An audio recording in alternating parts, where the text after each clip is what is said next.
बृहस्पतिवार व्रत कथा। प्राचीन समय की बात है। एक नगर में एक बड़ा व्यापारी रहता था। वह जहाज़ों में माल लदवा कर दूसरे देशों में भेजा करता था। वह जिस प्रकार अधिक धन कमाता था, उसी प्रकार जी खोलकर दान भी करता था।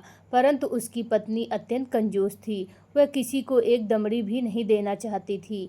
एक बार सेठ जब दूसरे देश व्यापार करने गया तो पीछे से बृहस्पति देव ने साधु वेश में उसकी पत्नी से भिक्षा मांगी। व्यापारी की पत्नी बृहस्पति देव से बोली, हे साधु महाराज, मैं इस दान और पुण्य से तंग आ चुकी हूँ। आप कोई ऐसा उपाय बताएं जिससे मेरा सारा धन नष्ट हो जाए और मैं आराम से रह सकूं। मैं यह धन लुटता हुआ नहीं देख सकती।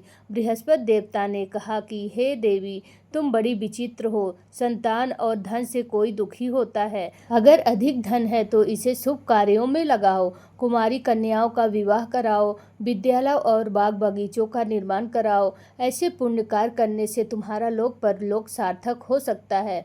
परंतु साधु की इन बातों से व्यापारी की पत्नी को खुशी नहीं हुई। उसने कहा, मुझे ऐसे धन की आवश्यकता नहीं है जिसे मैं दान करूं। तब बृहस्पति देव बोले, यदि तुम्हारी ऐसी इच्छा है तो तुम एक उपाय करना। 7 बृहस्पतिवार घर को गोबर से लीपना, अपने केशों को पीली मिट्टी से धोना, केशों को धोते समय स्नान करना, व्यापारी से सहजमत बनाने को कहना, भोजन में मांस मदिरा खाना, कपड़े अपने घर में धोना। ऐसा करने से तुम्हारा सारा धन नष्ट हो जाएगा। इतना कहकर बृहस्पति देव अंतर ध्यान हो गए। व्यापारी की पत्नी ने बृहस्पति देव के कहे अनुसार 7 बृहस्पतिवार वैसा ही करने का निश्चय किया। केवल 3 बृहस्पतिवार बीते थे कि उसका समस्त धन संपत्ति नष्ट हो गया और वह परलोक सिधार गई। जब व्यापारी वापस आया तो उसने देखा कि उसका सब कुछ नष्ट हो चुका है। उस व्यापारी ने अपनी पुत्री को सांत्वना दी और दूसरे नगर में जाकर बस गया। वहाँ वह जंगल से लकड़ी काट कर लाता और शहर में बेचता। इस तरह वह अपना जीवन व्यतीत करने लगा। एक दिन उसकी पुत्री ने दही खाने की इच्छा प्रकट की, लेकिन व्यापारी के पास दही खरीदने के पैसे नहीं थे। वह अपनी पुत्री को आश्वासन देकर जंगल में लकड़ी काटने चला गया। वहाँ एक वृक्ष के नीचे बैठ अपनी पूर्व दशा पर विचार करने लगा और रोने लगा। उस दिन बृहस्पतिवार था। तभी वहाँ बृहस्पति देव साधु के रूप में सेठ के पास आए और बोले, हे मनुष्य, तू इस जंगल में किस चिंता में बैठा है? तब व्यापारी बोला, हे महाराज, आप सब कुछ जानते हैं। इतना कहकर व्यापारी अपनी कहानी सुनाकर रो पड़ा। बृहस्पति देव बोले, देखा बेटा, तुम्हारी पत्नी ने बृहस्पति देव का अपमान किया था, इसी कारण तुम्हारा यह हाल हुआ है। लेकिन अब तुम किसी प्रकार की चिंता मत करो। तुम गुरुवार के दिन बृहस्पति देव का पाठ करो। 2 पैसे के चने और गुड़ को लेकर जल के लोटे में शक्कर डालकर वह अमृत और प्रसाद अपने परिवार के सदस्यों और कथा सुनने वालों में बांट दो। स्वयं भी प्रसाद और चरणामृत लो। भगवान तुम्हारा अवश्य कल्याण करेंगे। साधु की बात सुनकर व्यापारी बोला, महाराज, मुझे तो इतना भी नहीं बचता कि मैं अपनी पुत्री को दही लाकर दे सकूं। इस पर साधु जी बोले, तुम लकड़ियां शहर में बेचने जाना। तुम्हें लकड़ियों के दाम पहले से चौगुने मिलेंगे, जिससे तुम्हारे सारे कार्य सिद्ध हो जाएंगे। उसने लकड़ियां काटी और शहर में बेचने के लिए चल पड़ा। उसकी लकड़ियां अच्छे दाम में बिक गई, जिससे उसने अपनी पुत्री के लिए दही लिया और गुरुवार की कथा हेतु चना गुड़ लेकर कथा की और प्रसाद बांटकर स्वयं भी खाया। उसी दिन से उसकी सभी कठिनाइयां दूर होने लगी। परंतु अगले बृहस्पतिवार को वह कथा करना भूल गया। अगले दिन वहां के राजा ने एक बड़े यज्ञ का आयोजन कर पूरे नगर के लोगों के लिए भोज का आयोजन किया।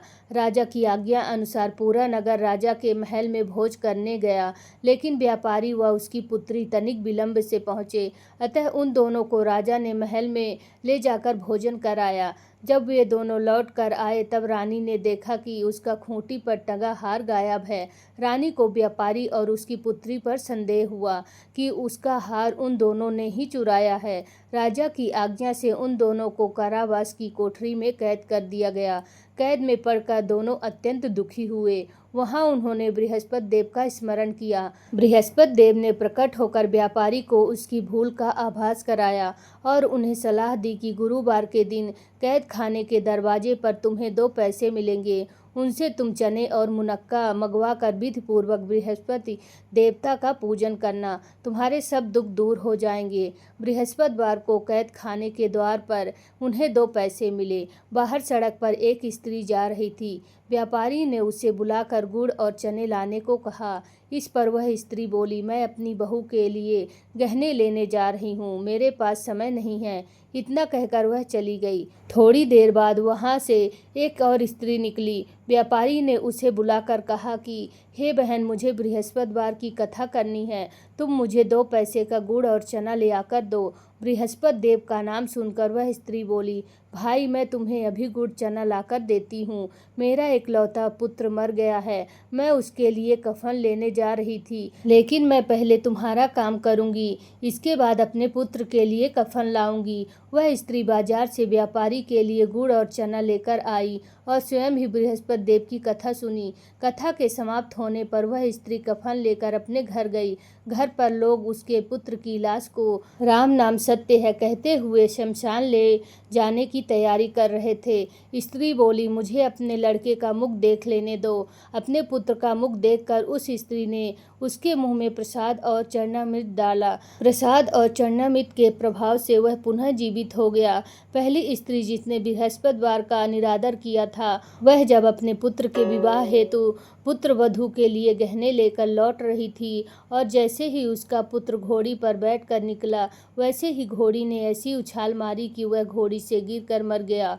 यह देख स्त्री रो रो कर बृहस्पति देव से क्षमा याचना करने लगी। उस स्त्री की याचना से बृहस्पति देव साधु वेश में वहां पहुंचकर कहने लगे, देवी तुम्हें अधिक विलाप करने की आवश्यकता नहीं है, यह बृहस्पति देव का अनादर करने के कारण हुआ है। तुम वापस जाकर मेरे भक्त से क्षमा मांगकर कथा सुनो, तभी तुम्हारी मनोकामना पूर्ण होगी। जेल में जाकर उस स्त्री ने व्यापारी से माफ़ी मांगी और कथा सुनी। कथा के उपरांत वह प्रसाद और चरणामृत लेकर अपने घर वापस गई। घर आकर उसने चरणामृत अपने मृत पुत्र के मुख में डाला। चरणामृत के प्रभाव से उसका पुत्र भी जीवित हो उठा। उसी रात बृहस्पति देव राजा के सपने में आए और बोले, हे राजन, तूने जिस व्यापारी और उसके पुत्री को जेल में कैद कर रखा है वह बिल्कुल निर्दोष हैं। तुम्हारी रानी का हार वहीं खूंटी पर टंगा हुआ है। दिन निकला तो राजा रानी ने हार खूंटी पर टंगा हुआ देखा। राजा ने उस व्यापारी और उसकी पुत्री को रिहा कर दिया और उन्हें आधा राज्य देकर उसकी पुत्री का विवाह उच्च कुल में करवाकर दहेज में हीरे जवाहरात दिए। बोलो बृहस्पति भगवान की जय हो। बृहस्पति देव की आरती। ओम जय बृहस्पति देवा, स्वामी जय बृहस्पति देवा। छिन छिन भोग लगाऊं, छिन छिन भोग लगाऊं, कदली फल मेवा।